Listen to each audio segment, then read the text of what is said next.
नमस्ते unsung heroes of the nation. अरे भाई वही veterinarians of this country. VCI के इलेक्शन के सिलसिले में आपके साथ बात करने के लिए मैं ले आया हूँ डॉक्टर इंद्रजीत सिंह सर, जो गढ़वासू के वाइस चांसलर है। मेरे साथ है दूसरे गेस्ट डॉक्टर रामदास जी गाड़े, जो महाराष्ट्र जैसे दूसरे बड़े और प्रोग्रेसिव स्टेट के महावेट जैसे देश की सबसे बड़ी ऑर्गेनाइजेशन के, वेटनरियंस के ऑर्गेनाइजेशन के प्रेसिडेंट है। सर, आप स्टाइपेंड की बात कहें, वो भी हर एक स्टेट में बहुत वेरिएशन है। मतलब मैं तो बोलता हूँ वीसीआई जैसी बॉडी अगर इसमें कुछ कह सकती है कि नेशन से, नेशनल लेवल से स्टेट्स को, कि भाई ये एक स्टैंडर्ड है, ये स्टैंडर्ड मेंटेन रखिए क्योंकि आप डॉक्टर से डील कर रहे हो। ठीक बात है। वीसीआई डेफिनेटली कह सकती है कि ये इतने घंटे सर्विस देते हैं, इनकी मिनिमम पे ये होनी चाहिए। कंट्री के अंदर मिनिमम पे हर एक आदमी के लिए है कि वो इतने घंटे करे। It is sort of service, it is part of their training as well as service. That's why they are paid, they are already registered. चाहे वो टेम्प्रेरी रजिस्ट्रेशन देती है, प्रोविजनल रजिस्ट्रेशन देती है वेटरनरी काउंसिल, स्टेट की veterinary council, but इसीलिए देती है ताकि वो वहाँ पर काम कर सकें क्लिनिक्स में, ताकि उनका एक्सपोजर जो है वो पूरा हो सके, इसीलिए वो देती है उनको। तो they are registered and they are working there. तो वर्किंग का एक मिनिमम वेज टाइप उस तरह का तो मिलना ही चाहिए। 18,000 तो कम से कम आज के दिन वेतन है, तो उतना मिलना चाहिए हर स्टेट के अंदर। ये सही बात कही सर आपने। अब मैं थोड़ा पीछे भी जाना चाहूँगा। आपने बताया एग्रीकल्चर में से 31% हमारा कंट्रीब्यूशन है, और बजट के बारे में हम कहाँ पे है? आपको क्या लगता है, कुछ फिगर्स बता पाएंगे आप? बजट मैं बताऊं आपको, सेंट्रल गवर्नमेंट का तो इस साल का जो है, लास्ट ईयर का 6500 करोड़ रुपया है, 6500 करोड़ रुपया एनिमल हस्बेंड्री और फिशरी को मिला के। जबकि एग्रीकल्चर का 1,30,000 करोड़ के आसपास है। हम मुश्किल से 3%, 2.5% के आसपास आते हैं। इस बार ये 4% के आसपास मतलब है। 31% के अगेंस्ट हमें 3% दिया जा रहा है। दैट्स वाई हमारा जो सेक्टर है, हमारे वेटनेरियंस को गर्व होना चाहिए कि हमारा जो सेक्टर है एनिमल हस्बेंड्री का, वो सेल्फ ड्रिवन सेक्टर है। इसको गवर्नमेंट का सपोर्ट मिनिमल से मिनिमल है, जिसमें तनख्वाही पूरी होती हैं। और उसके बावजूद जो सेक्टर ग्रो कर रहा है, यदि सरकारें उसकी तरफ ध्यान दें तो हम वेटनेरियंस उसके अंदर अपनी मेहनत करके इस सेक्टर से देश के किसान को खुशहाली दे सकते हैं। मुझे लगता है सर, आपने कुछ चीज़ें कही पिछले कुछ मिनट्स में, चंद मिनट्स में आपने कहा आईसीआर भी नहीं सुन रहा है। स्टेट, नेशनल गवर्नमेंट अपने बजट में भी वेटनरी सेक्टर या एनिमल हस्बेंड्री सेक्टर को जितना वेटेज देना चाहिए उतना नहीं दे रही है। कहीं इस चीज़ में वीसीआई काम कर सकता है? देखिए, मैं वाइस चांसलर हूँ एक यूनिवर्सिटी का। मैंने हमारे सेक्रेटरी जो है, जो हमारे स्पीकर हैं असेंबली के, उनसे रिक्वेस्ट किया कि सर आप वेटनरी वालों को भी तो सुनो, कुछ एनिमल लाइफ स्टॉक सेक्टर को भी सुनो। उन्होंने असेंबली के अंदर एक मीटिंग बुला के हमारी प्रेजेंटेशन कराया। वो प्रेजेंटेशन मैंने दिया, उसमें बताया उनको कि हम इतने कम पैसे में भी इतनी ग्रोथ दे रहे हैं। पंजाब के अंदर भी यही हाल है।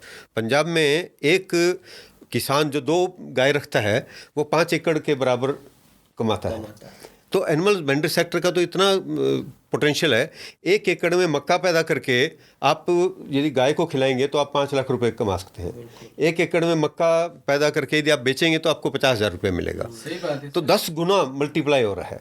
तो इस सेक्टर में जितना पैसा आएगा उतना हमारी जो सर्विसेज हैं उनका यूटिलाइजेशन प्रॉपर होगा।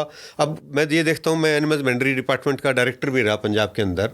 उसमें क्या था कि वहाँ पर हमारे अस्पतालों के अंदर कोई काम करने के लिए कोई दवाई नहीं है, कोई डायग्नोस्टिक नहीं है, कुछ नहीं है।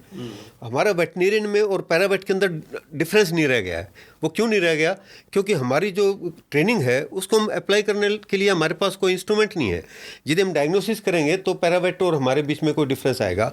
डायग्नोसिस करके हम प्रॉपर ट्रीटमेंट दे सकते हैं। सही बात कही सर आपने। मैं जिस इलाके से आता हूँ महाराष्ट्र में, उस इलाके को वाइट रिवॉल्यूशन का मतलब पायनियर या मतलब हाँ, वो एरिया माना जाता है, हार्ट माना जाता है। और उस एरिया में मैंने देखा है कि कुछ ऐसे लोग हैं जिसके पास ज़मीन ही नहीं है, लैंडलेस लेबर है, फिर भी महीने के 20,000 से लेके 1 लाख रुपए तक वो दूध के पेमेंट से ला रहा है। मैंने ऐसे भी फार्मर्स देखे हैं कि जिनके विलेजेस में, मैं एक विलेज के नाम के साथ कोट कर सकता हूँ, दामनगांव आवारी करके विलेज है, सावरगांव पाट है, जहाँ टैंकर से पानी आता है, और उस विलेज से 10,000 से लेके 25,000 लीटर दूध उस दिन से निकल रहा है, उस गांव से एवरी डे निकल रहा है। तो ये ताकत है। मैं खुद जानता हूँ, हर एक वेटनरी की यही स्टोरी है सर। हम में से मुझे लगता है 90% बंदे तो फार्मर से, घर से आते हैं, और जिम्मेदारी हम यही जानते हैं कि क्या करना चाहिए इस प्रोफेशन ने फार्मर्स के लिए, क्या ये प्रोफेशन कर सकता है एक सेफ फूड बनाने के लिए। मुझे लगता है इसमें भी वीसीआई का रोल है, क्योंकि हम स्टैंडर्ड्स की बात करते हैं, standards of practice, standards of education, all this things they decide what sort of services we are going to give, what sort of produces or products we are going to give or deliver to mankind. So मुझे लगता है VCI can interview everywhere. VCI एक इतनी ताकतवर body है जिसकी ताकत क्या है, वो आज तक जिनके हाथ में VCI रही, एटलीस्ट पिछले कुछ साल, मतलब आपने डॉक्टर सिंह साहब की बात कही, वो एक विजनरी थे, उन्होंने ये बनाई तो उनको पता था कि ये इसकी ताकत क्या है। पिछले 2 टर्म्स में जिन लोगों के हाथ में वो चीज़ गई है, VCI गई है, कोई वैल्यू नहीं रख पाए वो लोग VCI की। आज फील्ड पे देखो, वेटनरियन बोलता है क्या VCI का इलेक्शन क्या करेंगे भाई, ये VCI ने क्या कराया आज तक। प्राइवेट सेक्टर में जाओ, प्राइवेट सेक्टर में वो लोग भी वही बात कर रहे हैं। पैरावेट्स का तो क्या कहना, मतलब VCI की हालत ही बहुत बुरी है, पेड प्रैक्टिशनर परेशान है, वो तो मानते ही नहीं है। सो हम VCI को वो माने, उसकी वजह मैं मानता हूँ कि हमें VCI ने ये उनको रियलाइज करवाना चाहिए कि VCI आपको भी रेगुलेट करेगी। बिल्कुल सर, अभी पैरावेट का एक ऊपर हम बात कर रहे हैं, तो देखो मेडिकल तो फैकल्टी है ही, फिर नर्सिंग फैकल्टी की है, उनकी काउंसिल भी है, उनकी काउंसिल भी है, तो फार्मेसी काउंसिल है। वेटरनरी में हमने वेटरनरी डॉक्टर्स और वेटरनरी नर्सिंग ऐसा किया ही नहीं।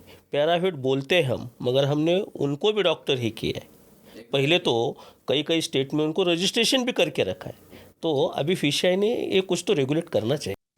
सर, अभी पूरे इंडिया में जो भी हमारे स्टेट है, वहाँ के जो वेटरनरी कॉलेजेस है, वहाँ के जो स्टूडेंट्स है, उनको इंटर्नशिप में स्टाइपेंड पूरे कंट्री में इक्वल नहीं मिल रहा है।